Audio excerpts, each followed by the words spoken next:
বেঙ্গল বার্তা চ্যানেলে সবাইকে স্বাগতম জানিয়ে দেব এখনকার বাছাই করা সংবাদ। প্রথমেই হেডলাইন্স। ছাত্র সংগঠনের প্রতিষ্ঠা দিবসে পরীক্ষা ষড়যন্ত্র বলছে তৃণমূল, সিদ্ধান্তে অনড় কলকাতা বিশ্ববিদ্যালয়। প্রত্যেক বিএলওকে ট্রেনিং দেব, সবকিছুর জন্য প্রস্তুত। এসআইআর প্রসঙ্গে বললেন সিইও। কৈখালিতে হাঁটু জল, প্রশ্নের মুখে প্রশাসন, 12 ঘন্টা পরেও জল যন্ত্রণা অব্যাহত। ইস্ট ওয়েস্ট মেট্রো কি বেসরকারি হাতে? আগ্রহপত্র আহ্বান মেট্রোর, সিদ্ধান্ত 31 জুলাই। সল্টলেকে অতিরিক্ত ভাড়া না পেয়ে মহিলা যাত্রীকে হেনস্থা, গ্রেপ্তার ক্যাব চালক। বিস্তারিত খবরে যাওয়ার আগে ভিডিওটি লাইক করে সাবস্ক্রাইব করে রাখুন। এখন বিস্তারিত খবর। 28 আগস্ট তৃণমূল ছাত্র পরিষদের প্রতিষ্ঠা দিবসের দিনই কলকাতা বিশ্ববিদ্যালয়ের তরফে বিকম সেমিস্টার 4 এবং বিএলএলবি সেমিস্টার 4 এর পরীক্ষার সূচি ঘোষণা করা হয়েছে। সময়ও দেওয়া হয়েছে ঠিক দুপুর 2টো থেকে বিকেল 5টা, যা নিয়ে গভীর ষড়যন্ত্র দেখছে তৃণমূল। অন্যদিকে নিজেদের সিদ্ধান্তে অনড় কলকাতা বিশ্ববিদ্যালয়। টিএমসির রাজ্য সভাপতি তৃণাঙ্কুর ভট্টাচার্যের অভিযোগ, গণতান্ত্রিক পরিকাঠামোয় যে কোনো ব্যক্তি নিজের ইচ্ছে মতো রাজনৈতিক মতাদর্শকে সমর্থন করতে পারে, এটাই গণতন্ত্রের মূল সৌন্দর্য। সেই অনুযায়ী আজকের ছাত্র যুব সমাজ যারা মমতা বন্দ্যোপাধ্যায়ের আদর্শে অনুপ্রাণিত ও অভিষেক বন্দ্যোপাধ্যায়ের নেতৃত্বে বিশ্বাসী, তাদের আটকে দেওয়ার জন্য এক গভীর ষড়যন্ত্র রচনা করা হয়েছে। তার অভিযোগ, আগামী 28 আগস্ট তৃণমূল ছাত্র পরিষদের প্রতিষ্ঠা দিবসের দিন কলকাতা বিশ্ববিদ্যালয়ের তরফে হঠাৎ করে বিকম সেমিস্টার 4 এবং বিএলএলবি সেমিস্টার 4 এর পরীক্ষার সূচি ঘোষণা করা হয়েছে এবং সময় দেওয়া হয়েছে ঠিক দুপুর 2টো থেকে বিকেল 5টা অবধি। এটি কোনো সাধারণ একাডেমিক সিদ্ধান্ত নয়, এটি স্পষ্ট করে দেয় ছাত্রছাত্রীদের গণতান্ত্রিক অধিকারে বাধা দেওয়া এবং দিল্লির ইশারায় চলা এক রাজনৈতিক অপকৌশল।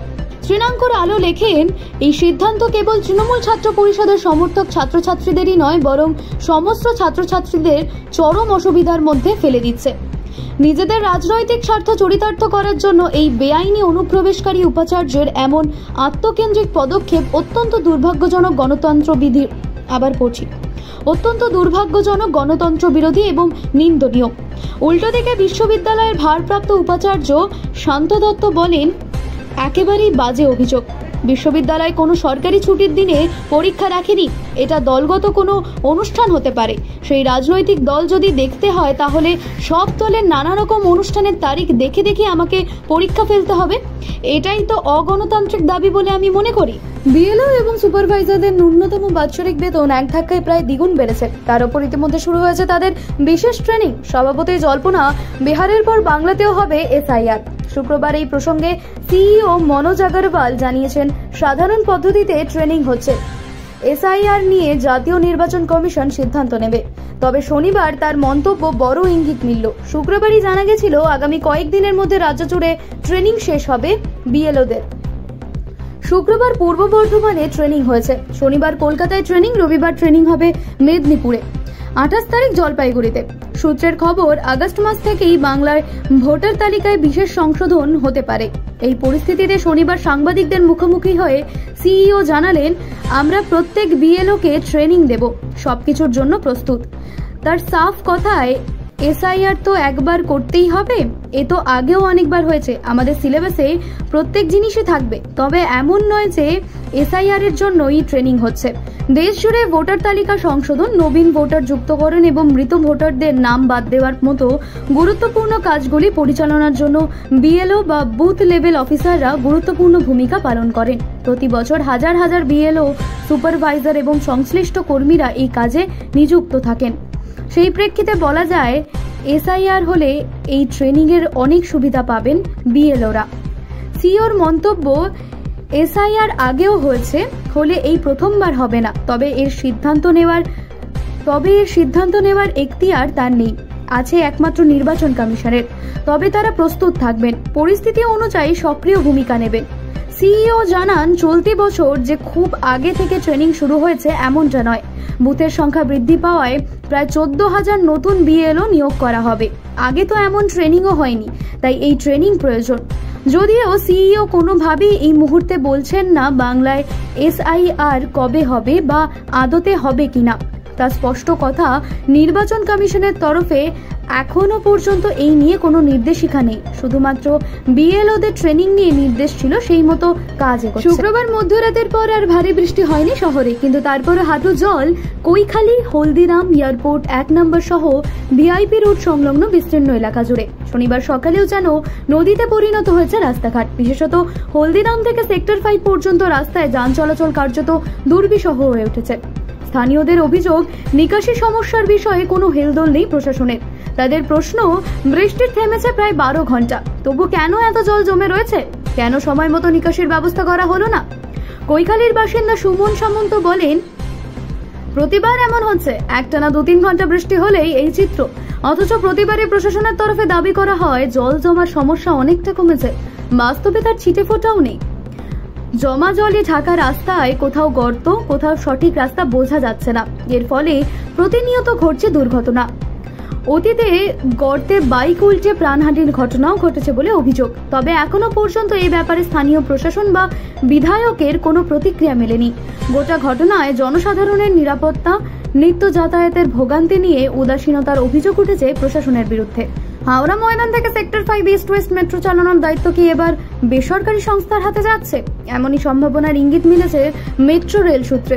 ইতিমধ্যে এই প্রকল্পে অংশগ্রহণের জন্য এক্সপ্রেশন অফ ইন্টারেস্ট বা আগ্রহপত্র আহ্বান করেছে মেট্রো কর্তৃপক্ষ। জানা গিয়েছে, আগামী 31শে জুলাই খুলবে সেই আগ্রহপত্র। সূত্রের খবর, মেট্রোর অভ্যন্তরীণ একাধিক বৈঠকে ইতিমধ্যে উঠে এসেছে এই বেসরকারীকরণের প্রসঙ্গ। সরকারের সঙ্গে যৌথ উদ্যোগে কোনো বেসরকারি সংস্থাকে এই রুটে যুক্ত করার ভাবনাও রয়েছে বলে ইঙ্গিত মিলেছে। এই ব্যাপারে অফিসিয়ালি মেট্রোর কর্তৃপক্ষ কোনো প্রতিক্রিয়া জানা না গেলেও সূত্রের দাবি, অনেকদিন ধরেই ইস্ট ওয়েস্ট মেট্রোর ব্যবস্থাপনায় বেসরকারি সংস্থাকে অন্তর্ভুক্ত করার প্রস্তাব ঘুরপাক খাচ্ছিল। এবার সেই পরিকল্পনা বাস্তবায়নের দিকে এক ধাপ এগোলো।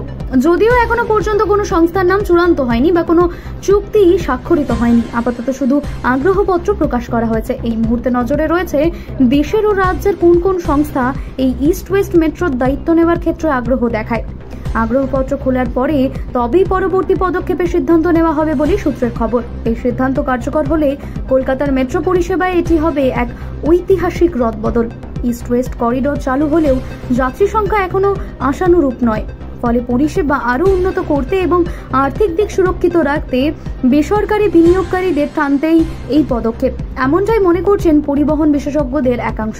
বৃষ্টি ভেজা শুক্রবার সকাল, অফিস টাইমে যখন সল্টলেকের রাস্তায় গাড়ির গতি স্লথ, তখনই ঘটল এক নিন্দনীয় ঘটনা।